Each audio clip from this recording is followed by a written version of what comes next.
பாலியல் தொந்தரவு கொடுத்ததா நெஸ்வாடியா மேல நடிகை பிரீத்தி சிந்தா புகார். தன்னோட முன்னாள் காதலனும் கிங்ஸ் 11 பஞ்சாப் அணியோட இணை உரிமையாளருமான நெஸ்வாடியா தனக்கு செக்ஸ் தொல்லை கொடுத்ததா பிரபல நடிகை பிரீத்தி சிந்தா போலீஸ்ல புகார் கொடுத்திருக்காங்க.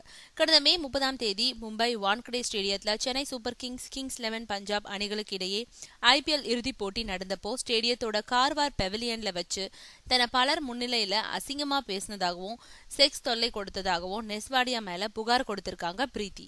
எழுத்துப்பூர்வமா பிரீத்தி கொடுத்த புகாரின் பேர்ல நெஸ்வாடியா மேல இந்திய தண்டனை சட்டம் 354, 506 மற்றும் 509 கீழ் வழக்குகள் பதிவு செய்யப்பட்டிருக்கு. பிரீத்தி கிட்ட முதல் தகவல் அறிக்கையும் தரப்பட்டிருக்கு. யார் இந்த நெஸ்வாடியா? பிரீத்தியும் நெஸ்வாடியாவும் முன்னாடி இணைஞ்சு வாழ்ந்தாங்க. 5 ஆண்டுகள் வாழ்ந்த பிறகு 2 பேரும் பிரிஞ்சுட்டாங்க. உறவுல பிரிஞ்சாலும் 2 பேரும் பஞ்சாப் அணியோட உரிமையாளர்களா வியாபாரத்தை தொடர்ந்தாங்க. இந்த நிலையில நெஸ்வாடியா வேறு பெண்ணோட சுத்த ஆரம்பிச்சாராம்.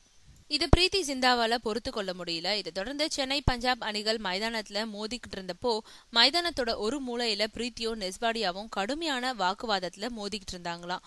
அதை தொடர்ந்துதான் இந்த செக்ஸ் தொல்லை புகாரை கொடுத்திருக்காங்க பிரீத்தி.